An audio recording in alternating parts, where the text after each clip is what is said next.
गङ्गातरङ्गरमणीयजटाकलापं गौरी निरन्तरविभूषितवामभागं नारायणप्रियमनङ्गमदापहारं वाराणसीपुरपतिं भज विश्वनाथम्। आज पुनः एक बार हम लोग उपस्थित हुए हैं सांख्य तत्व कौमुदी के अध्ययन क्रम में। आप सभी का हार्दिक स्वागत, अभिनंदन एवं वंदन है। जैसा कि कवि कुलगुरु कालिदास संस्कृत विश्वविद्यालय के द्वारा आयोजित शास्त्राध्ययनोपक्रम उत्कर्ष नामक शास्त्राध्ययनोपक्रम के बैनर तले हम सांख्य तत्व कौमुदी का अध्ययन कर रहे हैं। इस सांख्य तत्व कौमुदी के अध्ययन क्रम में कुछ दूर तक हम लोगों के द्वारा यात्रा की गई, संपादित हुई। उस यात्रा क्रम में हम लोगों ने सत्कार्यवाद पर्यंत तक यात्रा किया। आज पुनः इस यात्रा क्रम को एक गति देते हुए आगे बढ़ाते हैं। जैसा कि सत्कार्यवाद के प्रतिपादक 5 हेतु यहाँ बतलाए गए कारिका के माध्यम से, असद करणाद उपादान ग्रहणात् सर्वसंभवा भावात् शक्तस्य शक्य करणात् कारण भावाच्च सत्कार्यम्। इन 5 हेतुओं में इन 5 हेतुओं की चर्चा हो चुकी। फिर अवीतानुमान और वीतानुमान, जो कार्य का कारण से अभेद होता है, तत्साधक प्रमाणों के विषय में हम लोगों ने चर्चा किया। अब आज की चर्चा प्रारंभ होती है एवं अभेदे सिद्धे इस ग्रंथ से।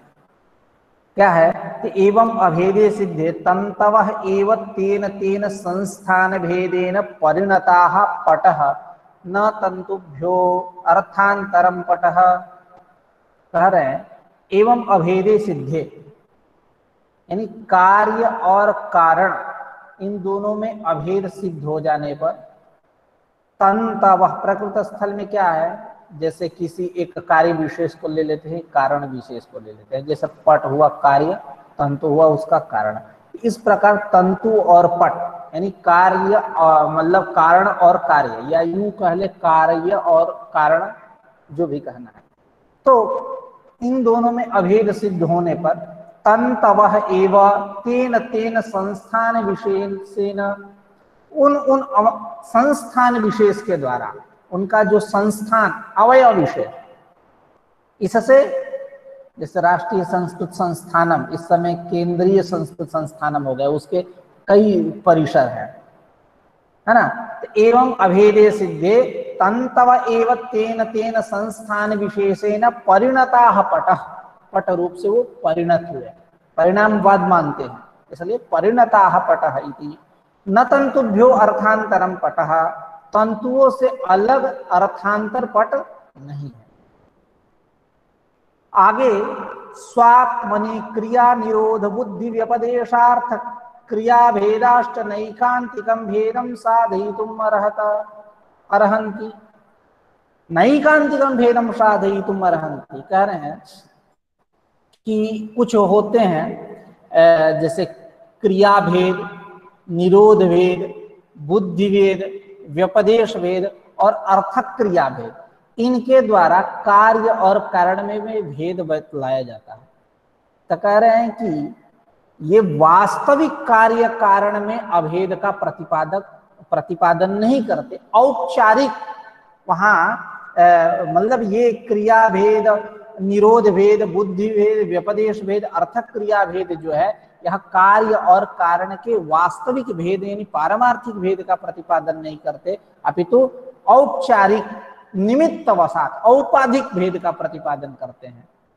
ये क्या है क्रिया भेद? जैसे पटः उत्पन्न तंतु उत्पन्न, क्रिया भेद हुआ, उसके पट उत्पन्न हो रहा है, तंतु उत्पन्न, दोनों अलग अलग है ना। क्रिया भेद और निरोध भेद, निरोध भेद यानी पटः नष्टः तंतु नष्टः, पट नष्ट हुआ तंतु भी नष्ट हुआ, ये क्या हुआ? निरोध भेद हुआ।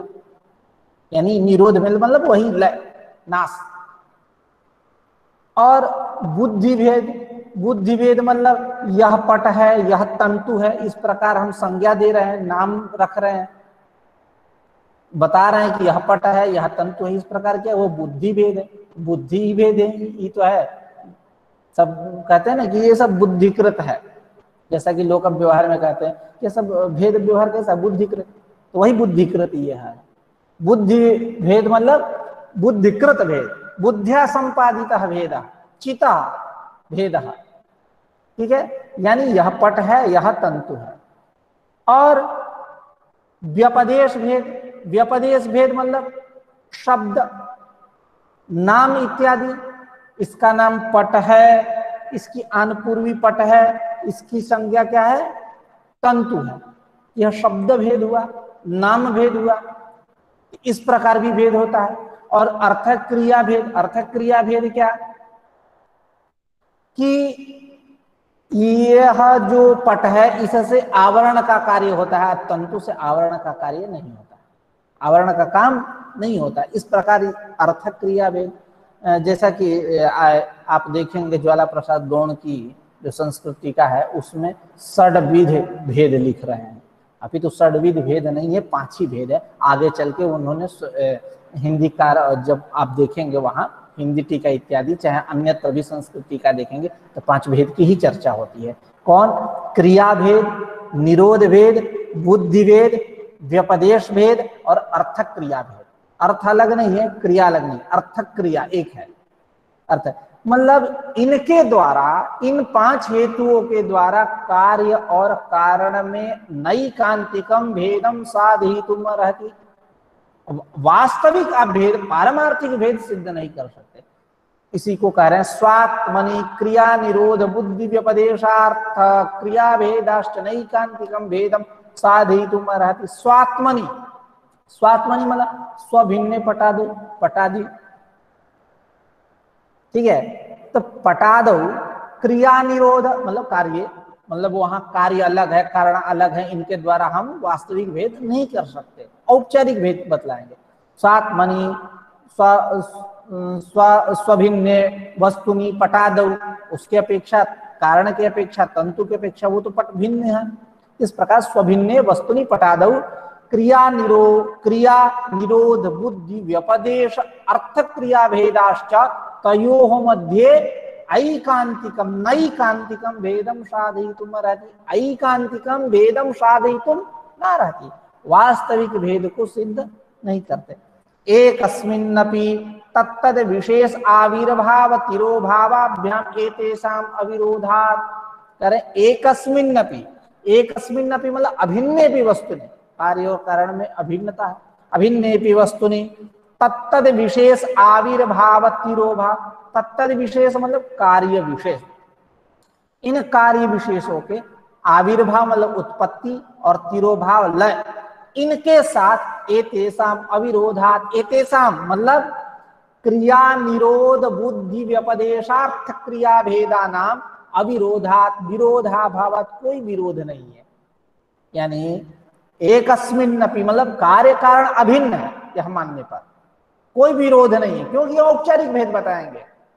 एते एकस्मिन्नपि अभिन्नेपि वस्तुनि तत्तद विशेष कार्य विशेषों के आविर्भाव और तिरोभाव के साथ एतेषाम अविरोधात, कोई विरोध नहीं है। यस, यथा करके उदाहरण दे रहे हैं। यथा ही कूर्मस्य अंगानि कूर्म शरीरे निविशमानानि तिरो भवन्ति निःसरन्ति च आविर्भवन्ति न कूर्मतः तदंगानि उत्पद्यन्ते प्रध्वंसन्ते च। कह रहे हैं कि जिस प्रकार कछुआ है, उस कछुआ के जो कूर्म अंग है, वह कूर्म अंग उसके शरीर में है, कूर्म शरीर में है। निविशमानानि तिरो भवन्ति मतलब जब अंदर की तरफ जाते हैं तब उनका तिरोभाव हो गया, मतलब नष्ट हो गया, मतलब लीन हो गए। निविशमानानि तिरो भवन्ति। निःसरन्ति, जब आगे की तरफ उसके कछुआ को आप देखे होंगे तो ये पंक्ति एकदम स्पष्ट हो जाएगी है। जैसा कि, लेकिन मैं बता दे रहा हूं, कछुआ क्या होता है, अपने अंग प्रत्यंग को लेकर के अपने पूरे शरीर में ऐसे सिमट लेता है, और उसके ऊपर जो पीठ पे जो कैप रहता है वो एकदम पत्थर जैसा रहता है, जिससे यदि कुछ उसके ऊपर भारी वस्तु गिरे या जो भी हो तो उसको कोई प्रभाव न पड़े।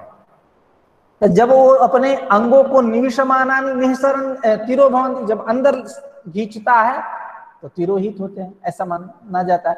अनिःसरन्ति च आविर्भवन्ति, यानी जब बाहर निकलते हैं तो ये माना जाता है आविर्भूत हो रहे हैं। वस्तुतस्तु कूर्म से वो अंग, उनके जो अंग जो है न उत्पद्यन्ते नवा प्रध्वंसन्ते, न वह उत्पन्न होते हैं और न उनका प्रध्वंस नाश ही होता है। ठीक है, उसी प्रकार यहां भी कार्य जो है कारण व्यापार के पहले है ही, विद्यमान ही है। ठीक है, एतादृशी व्यवहार करेंगे कि उसकी अभिव्यक्ति होती है, इस प्रकार का व्यापार करेंगे तो उसकी अभिव्यक्ति होगी। वास्तविक रूप से ये मत समझिए कि वो उत्पन्न हो रहा है, वो तो है, पहले से है, सतः सज्जायते, इनका सिद्धांत है।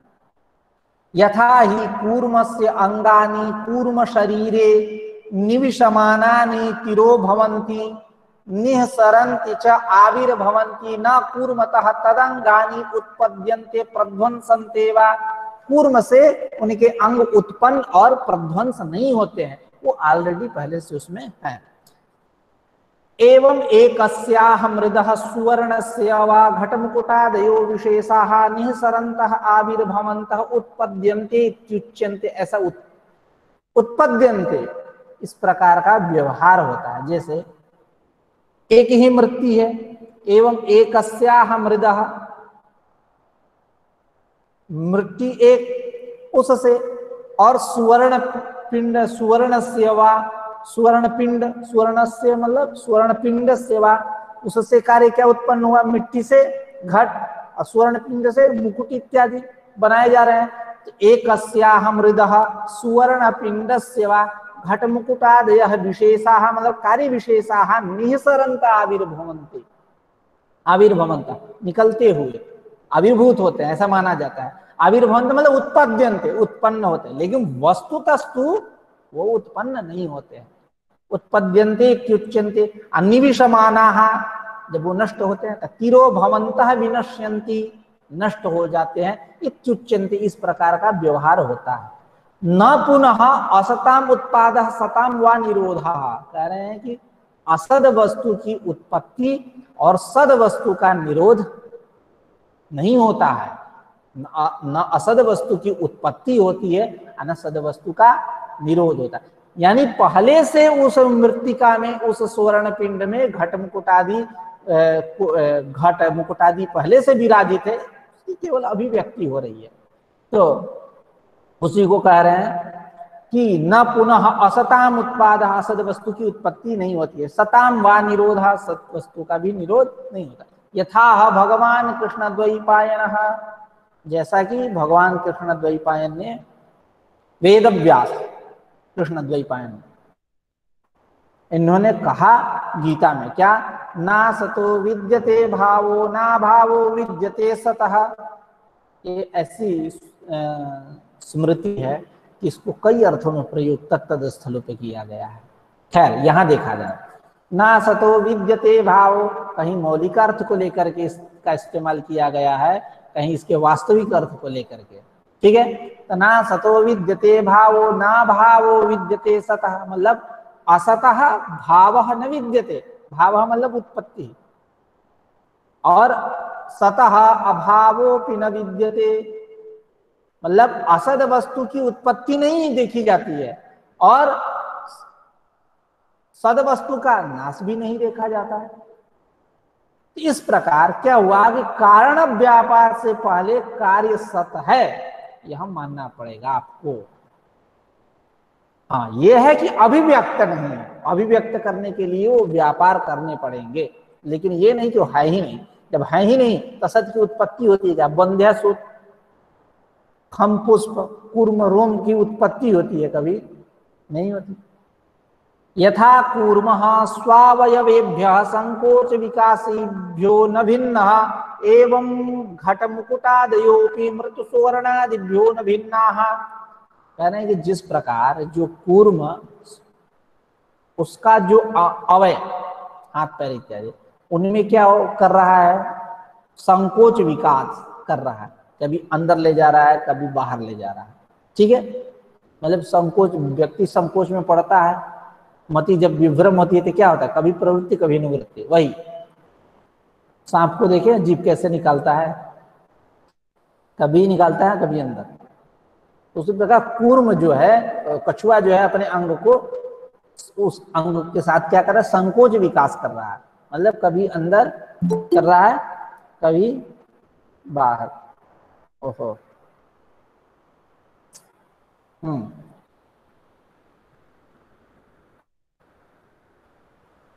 चलिए।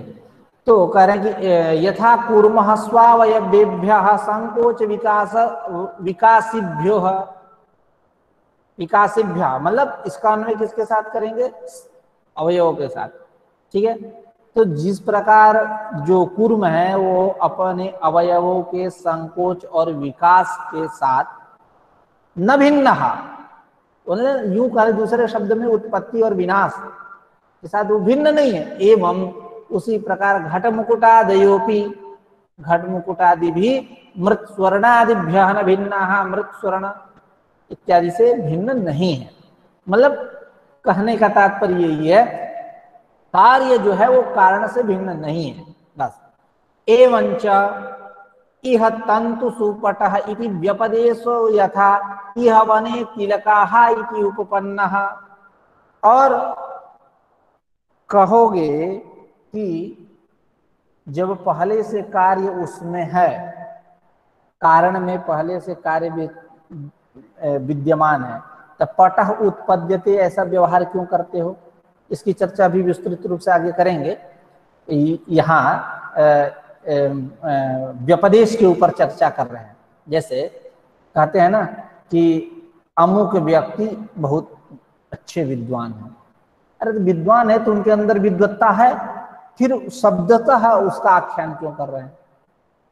वही रीति है कि जब घट पहले से कारण में है तो आप घट, मतलब घट पहले से है, सत है, उत्पन्न है, तो घट उत्पद्यते, इस प्रकार का व्यवहार क्यों करते हो, इस प्रकार का व्यपदेश क्यों कर रहे हो, शब्द व्यवहार क्यों कर रहे हो।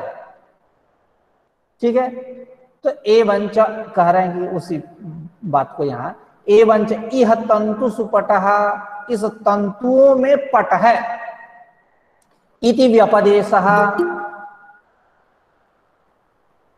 एवं तंतु सुपटः इति व्यपदेशः, इस प्रकार का जो व्यपदेश है किस प्रकार का, कैसा है, यथा इह वने तिलकाः इति उपपन्न इतिवत, उसके समान है।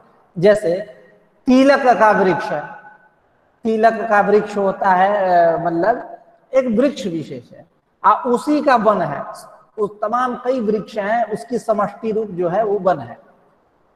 और हम व्यवहार क्या कर रहे हैं, इह वने तिलकाः, इस वन में तिलक के वृक्ष है, जबकि वह वन ही तिलक का है। नहीं कहेंगे कि इस घर में प्रधानमंत्री जी हैं, जबकि वो पूरा घर ही प्रधानमंत्री जी का है। ठीक है, इह वने तिलकाः, इस वन में तिलक के वृक्ष है, जबकि वह वन ही कैसा है, तिलक के वृक्षों का समुदाय है। उसी प्रकार यह तंतु सुपटः, यह जो व्यवहार है, यह व्यवहार कैसा है, यह व्यवहार इह वने तिलकाः इतिवत उपपन्न, इसके समान उपपन्न कर लेना चाहिए, कहना पड़ेगा। ठीक है, एवंच इह तंतु सुपटः इति व्यपदेशः यथा इह वने तिलकाः इति उपपन्नः, इसके समान। न च अर्थक्रिया भेदोपि भेदम आपादयति एकस्यापि नानार्थक्रिया दर्शनात्। कह रहे हैं अर्थक्रिया भेद भी कार्य और कारण में भेद को सिद्ध नहीं कर सकता। अर्थक्रिया भेद मतलब जैसा कि शुरू में हम लोगों ने विचार किया कि पट से क्या कर सकते हैं, आप आच्छादन कर सकते हैं, ढक सकते हैं, लेकिन आप तंतु से नहीं कर सकते। यही क्या अर्थक क्रिया भेद है, अर्थक क्रिया कारिता, यही अर्थक क्रिया भेद है। तो कह रहे हैं अर्थक क्रिया भेदोपि भेदम न आपादयति, अर्थक क्रिया भेद भी कार्य और कारण में भेद को सिद्ध नहीं कर सकता। क्यों? एकस्यापि नानार्थ क्रिया दर्शनात्, एक ही वस्तु में नाना क्रिया की प्रतीति होती है, नाना क्रिया का दर्शन होता है, ज्ञान होता है, देखा जाता है। जैसे इसलिए अर्थक क्रिया इसको प्रयोजक बना दो कार्य कारण के भिन्नता में, यह ठीक नहीं है। जैसे उदाहरण दे रहे हैं, यथैक एव वहनिर्दाहकः पाचकः प्रकाशकश्चेति, एक ही वहनी है, वो दाहक भी है यानी दाहक क्रियावान है, पाचक है यानी पाचक क्रियावान है, पाक क्रियावान है, और प्रकाशक प्रकाश क्रियावान है। वो एक ही वाहनी, मतलब वह वाहनी जो है आपको ठंडी में गर्मी भी देगी, गर्मी में भी गर्मी देगी, मतलब उसका प्रयोजन वही है। ठंडी में आप जाओगे उसके पास आराम से हाथों पैरों सेकने, तो क्या है कि दाहक है एक ही वाहनी। अब वो उस वाहनी के ऊपर आप चुल्लू परिधान आदि करेंगे, बटलोही ओटलोही तसली उसली रखेंगे, आप तो खाना भी बना सकते हैं। और वही वाहनी प्रकाशक भी है, जब लालटेन में जब रखेंगे या अन्यत्र तो प्रकाश भी करेगी, मसान जलाएंगे, लौ जलाएंगे तो प्रकाशक भी है। अर्थक क्रिया इसलिए यह साधारण हुआ, एक ही वस्तु में कई क्रियाएं देखी गई, इसलिए आप अर्थक क्रिया को प्रयोजक नहीं बना सकते कार्य कारण के भेद को सिद्ध करने में। उसी को कह रहे हैं कि न च अर्थक क्रिया भेदोपि भेदम आपादयति न भेदम आपादयति, अर्थक क्रिया भेद भी कार्य कारण में भेद को सिद्ध नहीं करता। क्यों? एकस्यापि यानी वस्तुनः नानार्थ क्रिया दर्शनात्, एक ही वस्तु में नाना क्रियाएं देखी जाती है। जैसे यथैक एव वहनिर्दाहकः पाचकः प्रकाशकश्चेति नापि अर्थक क्रिया व्यवस्था वस्तु भेदे हेतु, वही इसलिए अर्थक क्रिया व्यवस्था जो है वस्तु भेद में हेतु नहीं है। तेषामेव समस्त व्यस्तानाम अर्थक क्रिया व्यवस्था दर्शनात्, ठीक है। कह रहे हैं कि तेषामेव वस्तुना, है ना। एक मिनट, थोड़ा सा रखने में दिक्कत हो जा रहा है। चलिए, कहाँ है, हाँ, तेषामेव समस्त व्यस्तानाम अर्थक क्रिया व्यवस्था दर्शन, तेषामेव यानी वस्तुना, जो वस्तुएं हैं कार्य और कारण इत्यादि, जो तेषामेव समस्त व्यस्तानाम, समस्त मतलब एक और व्यस्त मतलब पृथक पृथक जो हैं वस्तु, अर्थक क्रिया व्यवस्था दर्शनात्, उनमें क्या अर्थक क्रिया व्यवस्था दिखलाई देती है। मतलब आप जैसे तंतु है, तो तंतु है तो इससे आप तो ढकेंगे नहीं, कोई दूसरा काम करेंगे, थ्रेडिंग बनाइए, बरौनी, या आप सैलून में जाइए तो अपना वो अपना उसका अन्य प्रयोजन बनाए। अब पट है तो पट से क्या होगा, आप कपड़ा उपड़ा सिलवा लो, बनवा लो। नाम अर्थक क्रिया व्यवस्था दर्शन, सबका अलग अलग भिन्न भिन्न पृथक पृथक एक अर्थक क्रिया व्यवस्था हैं। यानी यहाँ क्या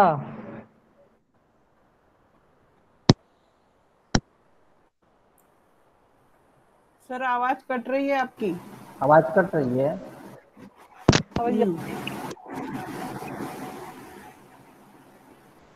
अब आ रही है, आ रही है। चलिए, आ रही है ना आवाज? हाँ चलिए, हाँ एक मिनट, कहाँ थे हम लोग? हाँ, तेषामेव समस्त व्यस्तानाम अर्थक क्रिया व्यवस्था दर्शनात्, मतलब ये अर्थक क्रिया व्यवस्था जो है इसका दर्शन होता है, ज्ञान होता है, साक्षात्कार होता है। तेषामेव समस्त व्यस्तानाम वस्तुनाम पदार्थानाम, यानी यूं कह ले मतलब एक साथ समस्त मतलब मिलकर के, व्यस्त मतलब पृथक पृथक कार्य करने के प्रयोजन से इनमें भिन्नता दिखी जाती है। ठीक है, अर्थक क्रिया व्यवस्था दर्शन मतलब अर्थक क्रिया भिन्नता देखी जाती है। जैसा कि मैंने कहा, तंतु से आप क्या करोगे, अन्य उसका प्रयोजन है, पट से क्या करेंगे, वो अन्य कपड़ा उपड़ा बनवाएंगे, उसका अन्य प्रयोजन है। तो इस प्रकार एक ही वस्तु में पृथक पृथक रूप से और समवेत रूप से क्या देखा जाता है, अर्थक क्रिया। जब पट के रूप में नहीं है तंतु तो उससे दूसरा काम होगा, और जब पट के रूप में आ जाएगा, मिल करके समस्त हो जाएगा, तो अन्य काम करेगा, यानी आप कपड़ा उपड़ा बनवाओ। ठीक है, तो तेसामेव समस्त व्यस्ता नाम वस्तु नाम, मतलब एक साथ जब मिलके हैं कार्य करना, अथवा जब पृथक पृथक है, तो इनमें अर्थक क्रिया व्यवस्था देखी जाती है। तो आप अर्थक क्रिया के बल से इनमें भिन्नता नहीं डाल सकते, भिन्नता नहीं प्रतिपादित कर सकते। यथा उदाहरण दे रहे हैं, प्रत्येकम विष्टयो वर्तम दर्शन क्रिया लक्षणाम अर्थक क्रियाम कुर्वन्ति न तो शिविका वहनम मिलितास्तु शिविकाम उद्वहन्ति। जैसे पालकी धोने वाले जो लोग हैं, विष्टि, विष्टि मतलब होता है तो दंड धारण करने वाले, पालकी में कहार लगते हैं। कहार आप सब शब्द से परिचित होंगे कि नहीं होंगे, मतलब इतना जानिए कि उनको धोने वाले जो भृत्य हैं वो क्या करते हैं, पालकी धोते नहीं है, केवल अपना अपना मार्ग देखते हैं, और उस समूह में ऐसी शक्ति है कि पालकी का वहन हो जाता है, यानी पालकी धोई जाती है। मतलब पालकी का जो भार है वो समुदाय में जो शक्ति है उसके द्वारा उस पालकी का वहन हो जाता है। केवल अपना अपना नहीं कहते हैं कि ज्यादा भीड़ हो जाए तो जो प्रेरक रहता है, समझदार रहता है, जो गाइड करता है, वो कहता है तुम लोग अपना अपना काम करो, सब काम हो जाएगा, तुम बाकी सब की चिंता मत करो। लोक व्यवहार में देखा जाता है ना कि आप लोग अपना अपना काम करिए, अपना अपना जो कर्तव्य है वो उसका निर्वहन करिए, बाकी सब हो जाएगा, आप छोड़ दीजिए। तो क्यों, समुदाय सब अपना अपना काम करेंगे, सब एक, जैसा कि लोक में भी यह भी व्यवहार होता है कि पहले खुद सुधरो उसके बाद देश को सुधारो। तो देश को क्या सुधारना है, खुद सुधर जाओ देश सुधर जाएगा। ठीक है, तो उसी वही रीति है कि जैसे वो पालकी को ढोने वाले जो लोग हैं वो अपना अपना मार्ग देखते हैं, और शक्ति के द्वारा, समुदाय शक्ति के द्वारा पालकी का वहन हो जाता है। ठीक है, तो उसी को कह रहे हैं, यथा प्रत्येकम विष्टयः, वो जनाः भृत्याः धोने वाला, वर्तम दर्शन क्रिया लक्षणाम अर्थक क्रियाम कुर्वन्ति। किस प्रकार की अर्थक क्रिया को करते हैं, वर्तम लक्षण, वर्तम दर्शन क्रिया लक्षणाम अर्थक क्रियाम कुर्वन्ति, मार्ग को देखने का काम करते हैं, एतादृश अर्थक क्रिया को संपादित करते हैं। ना तो शिविका वहनम, शिविका मतलब पालकी का वहन नहीं करते, मिलितास्तु पाल शिविकाम उद्वहन्ति, जब सब रहते हैं तो उस शक्ति के द्वारा उस पालकी का वहन हो जाता है। एवं तन्तवः प्रत्येकम प्रावरणम अपूर्वाणः अपि मिलिताः आविर्भूत पटभावाः प्रावरिष्यन्ति। इस प्रकार प्रत्येक जो तंतु है, प्रावरणम अपूर्वाणाः अपि, मतलब आच्छादन नहीं कर सकते, ढक नहीं सकते, लेकिन मिलिताः यानी आविर्भूत पटभावाः, जब पट भाव के रूप में आविर्भूत होंगे तब प्रावरिष्यन्ति, ढकने का काम करेंगे, आच्छादन का काम करेंगे। इस प्रकार आप अर्थक क्रिया को लेकर के इन दोनों में भिन्नता नहीं कर सकते। उसी को तेषामेव समस्त व्यस्तानाम अर्थक क्रिया व्यवस्था दर्शना तेषामेव वस्तूनाम कार्य कारणानाम, समस्त जब तंतु से बन के पट तैयार हुआ, समस्त व्यस्त जब नहीं बना है, समस्त व्यस्तानाम वस्तूनाम अर्थक क्रिया देखी जाती है। तंतु जब स्वतंत्र रूप से है तो वो अन्य काम करेगा। ठीक है, और जैसा कि आप किसी क्या बोलते हैं, जैसे आप एक बेंडिंग वाले को ही ले लेते हैं, बेंडिंग वाला, तो बेंडिंग वाला जो बेंडिंग करता है, किताबों को मढ़ता है, जो कवर लगाता है, झिल्ली लगाता है इत्यादि, प्रेस वाले ले लीजिए, प्रेस वालों को, तो बड़ा बड़ा ज्यादा सामान खरीद के लाते हैं किसी अन्य के निमित्त से, लेकिन उसमें जब कट पीस बचता है तो उसको किसी दूसरे काम में प्रयोग कर देते हैं। ऐसा लोग अपने जीवन में भी होता है। ऐसा आयत लेकर के, इसलिए जैसे 5 रुपया का गोंद खरीदे फोटो चिपकाने के लिए या लगे फूल चिपकाने उससे दीवार पे, जबकि उस प्रयोजन से नहीं खरीदा गया। ठीक है, इस प्रकार तेषाम एवं समस्त व्यस्ता नाम वस्तु नाम अर्थ क्रिया व्यवस्था दर्शना, सब में अर्थ क्रिया व्यवस्था दर्शन होता है। इस प्रकार आप इसको कार्य कारण के भेद में, हेतु में, कार्य कारण के भिन्नता में प्रयोजक आप नहीं बना सकते। आगे स्यादेतत् आविर्भावः पटस्य कारण व्यापारात् प्राक् सन असन वा, कह रहे हैं अब नैयायिकों की बात को, अभी सब नैयायिक पे ही चल रहा, फिर कह रहे हैं नैयायिक यहाँ पूर्व पक्ष कर रहा। स्यादेतत् कह रहे हैं कि आविर्भाव, नैयायिक कह रहा आविर्भावः पटस्य कारण व्यापारात् प्राक् सन असन वा। नैयायिक पूछ रहा है सांख्याचार्यों से, ये बतलाओ कि कारण व्यापार के पहले पट का आविर्भाव सत है कि असत है। ठीक है, आप मानते हो सांख्याचार्य कि क्या बोलते हैं कारण कार्य सत है, सतह सत जाए थे, तो हमको ये बतलाओ, अब फिर आगे कुआं पीछे खाई वाली बात करेंगे, फंसाने का प्रयास करेंगे, अनवस्था तक इनको जाना है। तो नैयायिक पूछा सांख्याचार्यों से, सांख्या जो पूछा ये बात बतलाओ कि कारण व्यापार के पहले पट का आविर्भाव सत है कि असत है। यदि तुम असत मान लिए तो असत की उत्पत्ति नहीं होती है। असत चेत प्राप्तम तरहि असत चेत प्राप्तम तरहि असद उत्पादनम, यदि असत मान लिए तो असत की ही उत्पत्ति होगी। यदि कारण व्यापार से पहले कार्य क्या है, असत है, सत नहीं है, असत चेत असत मान लिए तो प्राप्तम तरहि असद उत्पादनम, तो असत की ही उत्पत्ति प्राप्त होगी। प्राप्तम तरहि असद उत्पादनम, असत की उत्पत्ति। अथ सन, यदि सन मान लिए, कारण व्यापार से प्राक पहले कार्य क्या है, सत है, तो क्या होगा, कृतम तरहि कारण व्यापारेण, कारण व्यापार करने की क्या आवश्यकता है, कारण व्यापार से पहले कार्य जो है घटपट मठ इत्यादि जो भी है वो सत है, तो यहाँ करने की आवश्यकता क्या है, कारण व्यापार क्यों करोगे। वही अर्के चिन्मधुबिंदेता किमर्थम पर्वतम व्रजेत इष्टस्यार्थस्य संसिद्धौ को विद्वान यत्नमाचरेत, क्यों करेगा, वही रीति समझिए यहाँ। अथ सन कृतम तरहि कारण व्यापार, यानी कारण व्यापार से पहले कार्य को यदि आप सत मान रहे हो तो कारण व्यापार करने की कोई आवश्यकता नहीं है। अथ सन कृतम तरहि कारण व्यापारेण कृतम व्यर्थम, क्यों कि नहीं सति कार्ये कारण व्यापार प्रयोजनम पश्यामः, क्योंकि सति कार्य, कार्य के होने पर कारण व्यापार का कोई प्रयोजन फल नहीं दिखाई देता है।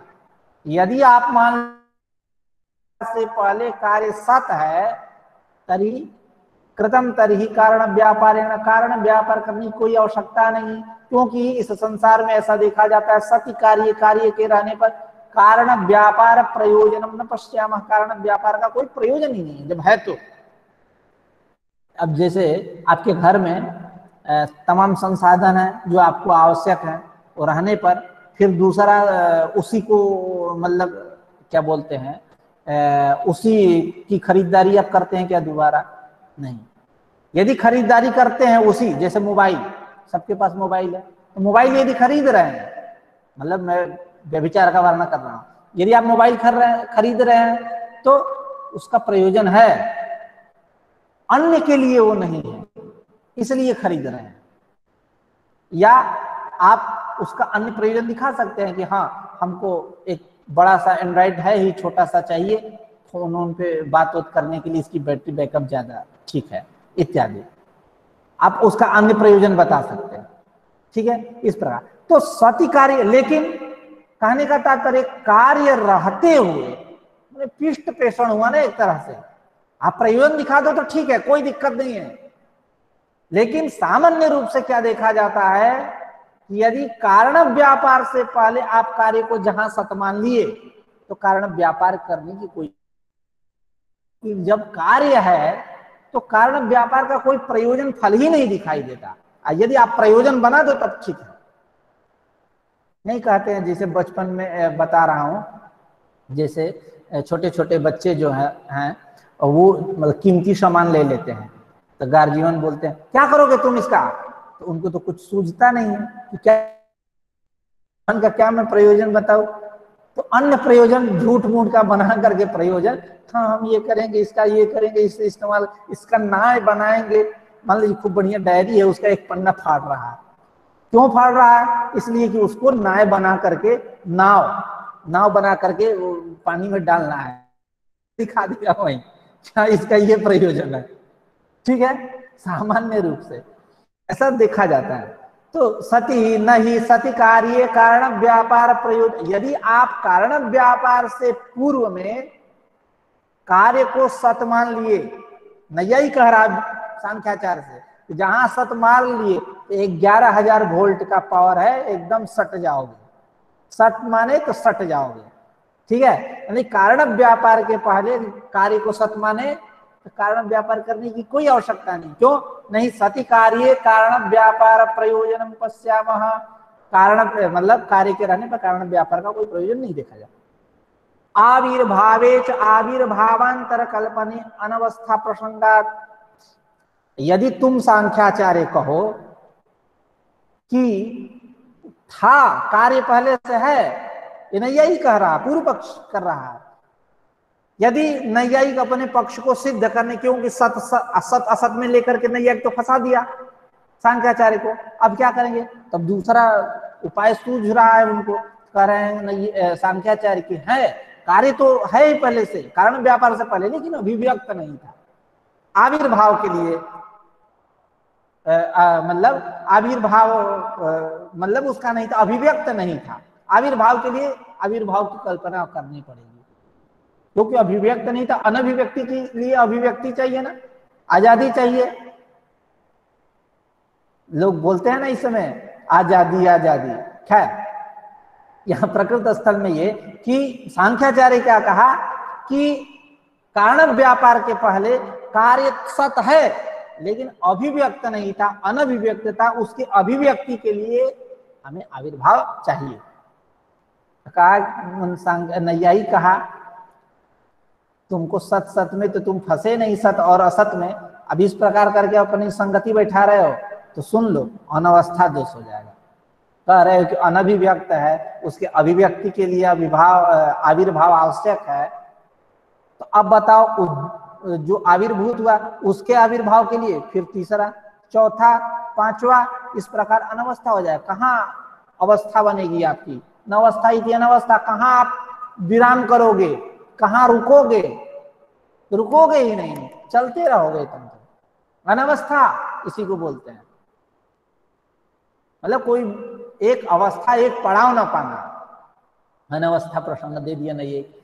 इस प्रकार नैयायिकों का पक्ष, मतलब नैयायिक ने पूर्व पक्ष किया और कहा कि तस्मात् आविर्भूत पटभावः तन्तवः क्रियन्ते, जो आप सांख्याचार्य कहते हो कि आविर्भूत पटभावाः तन्तवः, आविर्भूत जो पटभाव जो पहले से ऑलरेडी आविर्भूत है, ऐसे आविर्भूत पटभावाः तन्तवः क्रियन्ते निष्पाद्यन्ते, तंतुओं से इनकी निष्पत्ति होती है। ये जो आप सांख्याचार्य कहते हो रिक्तम बचाओ, गलत है, ठीक नहीं है। ये कह करके नैयायिकों का पक्ष यहां बन के तैयार हुआ जबरदस्त। ठीक है, तो अब इसका समाधान मय्यम करके सांख्याचार्य दे रहे हैं। ठीक है, एक बार पंक्ति का वाचन कर देते हैं।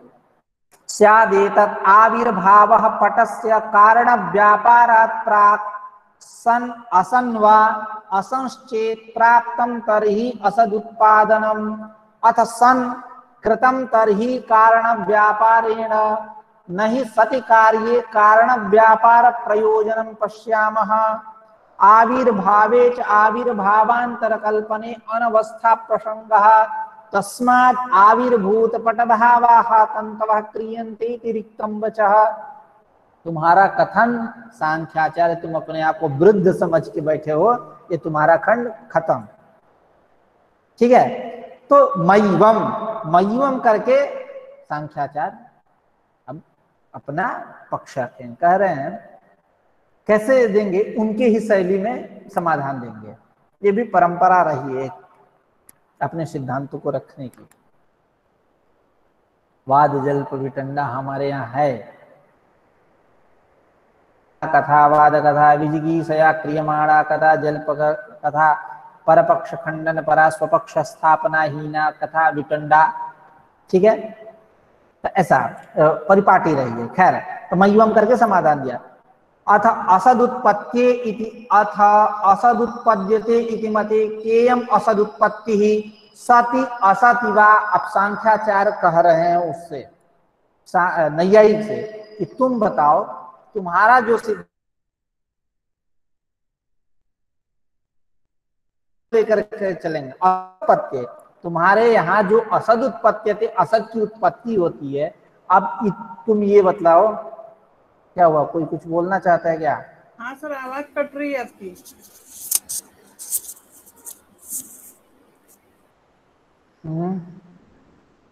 कट रही है आवाज, बीच बीच में कट रही है सर आवाज।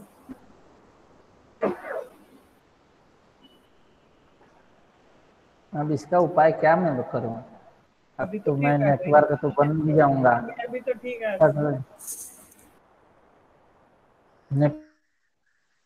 होता है तो इसलिए ये सब प्रॉब्लम आती रहती हैं, समस्याएं बहुत सारी हैं। इसलिए चलिए कोई बात नहीं, फिर से हम लोग प्रणिहित मनस्क होते हैं। चलिए, तो मय्यम, अब आ रही है ना आवाज? हाँ सर, आ रही है। ओके, मय्यम करके समाधान दिया जा रहा है कि अथ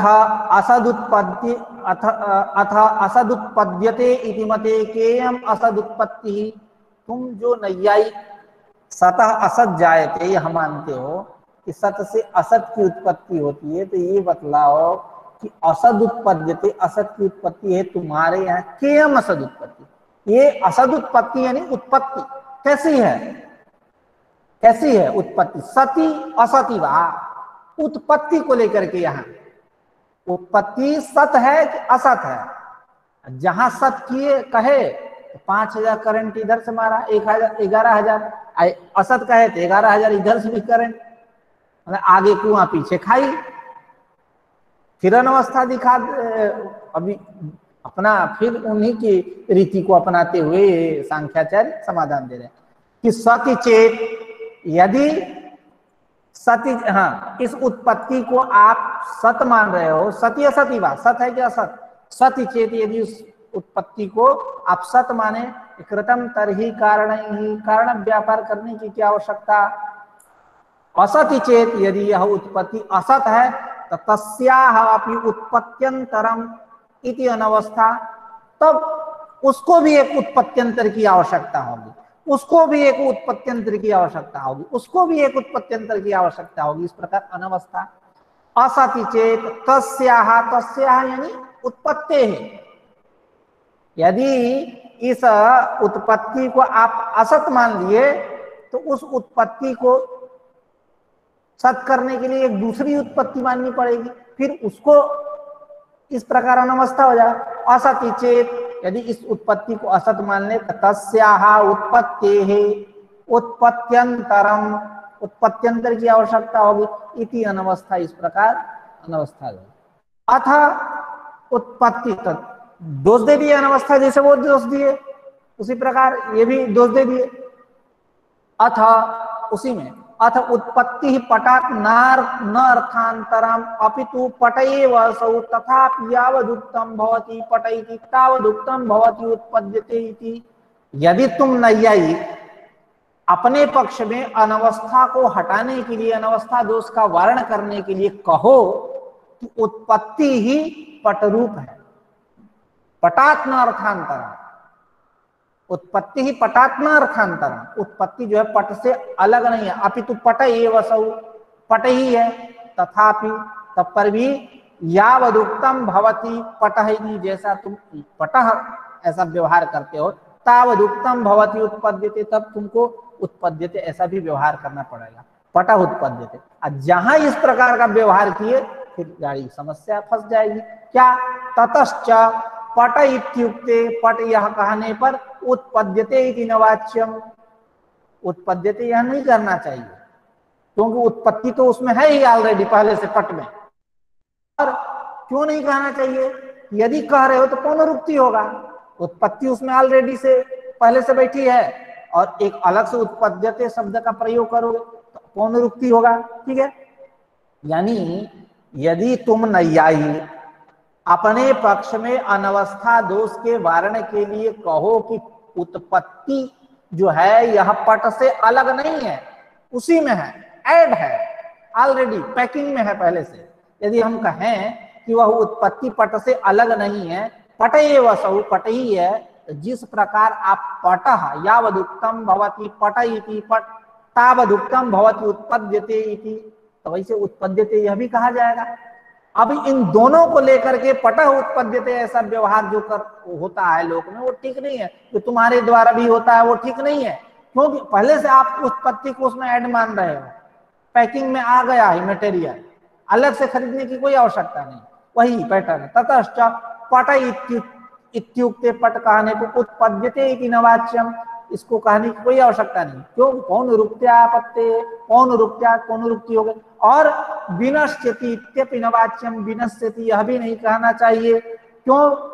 जब उत्पत्ति उसमें पहले से है, उत्पत्ति पटा न अर्थांतरा, तो उत्पत्ति और विनाश एक जगह कैसे रह सकता है?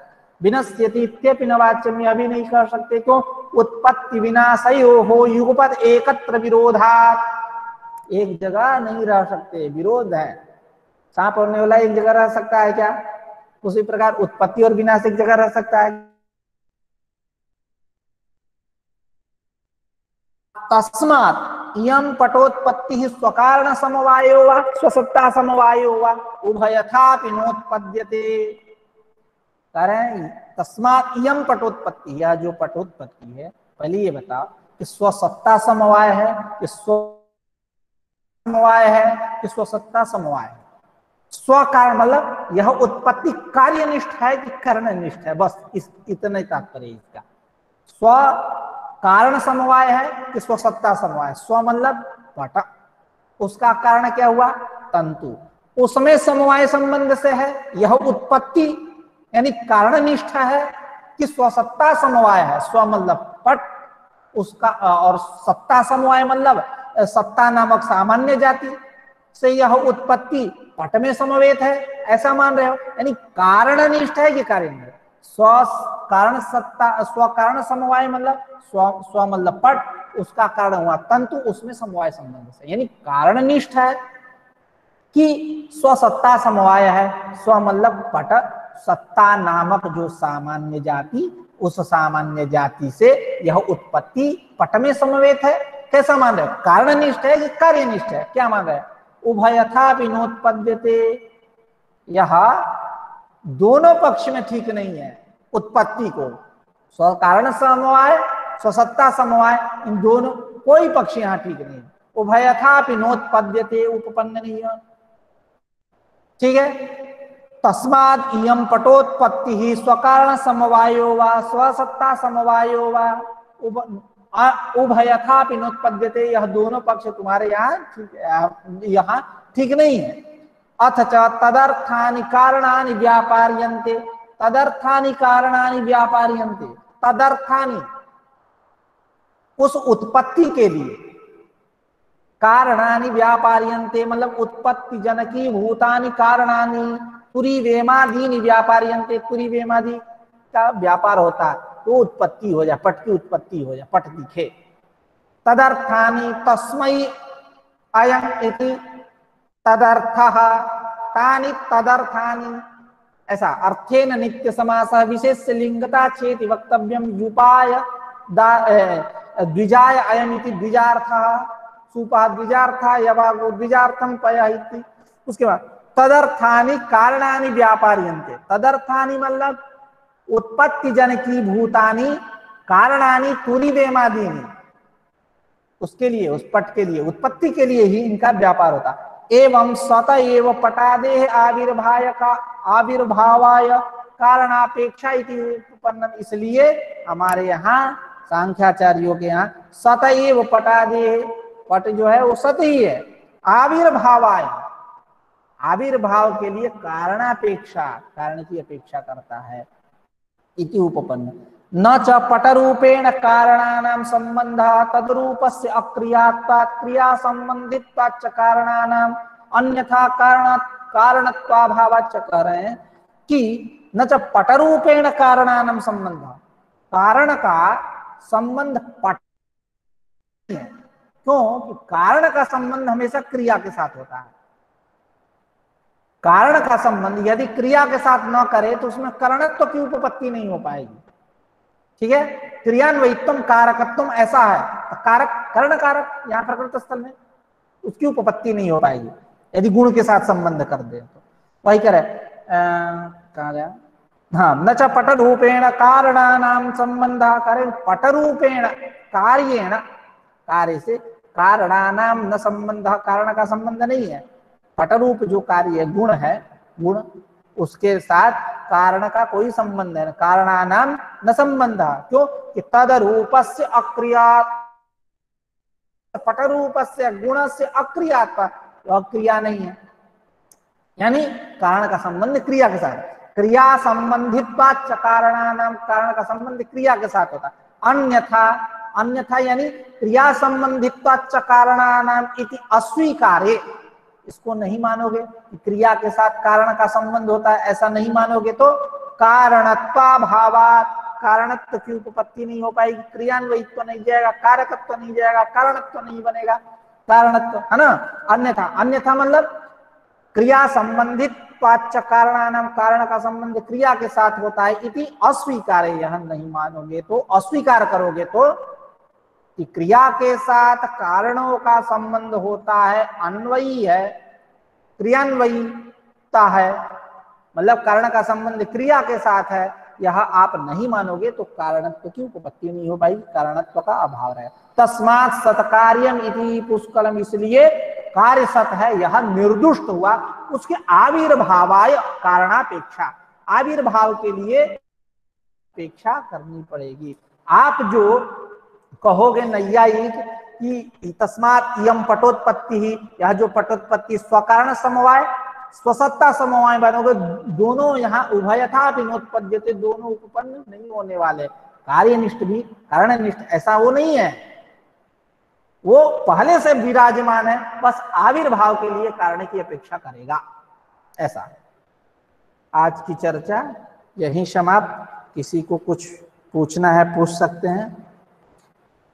कल पुनः एक तदेवं प्रधान साधनानुगुणं का सत्कार्यम उत्पाद्यम यादृशं तत्प्रधानं साधनीयं तादृशम् आदर्शयितुं विवेक ज्ञानोपयोगिनी व्यक्ता व्यक्त सारूप्य वैरूप्ये तावदाह हेतुमद नित्यम अव्यापी इत्यादि कारिका को कल हम लोग पढ़ेंगे। आज की चर्चा यहीं समाप्त। कल पुनः एक नई ऊर्जा से मिलेंगे। आप पूछ सकते हो, अभी मैं थोड़ा सा इसको स्टॉप कर दूं। पूछिए सर, कल तो सैटरडे है ना?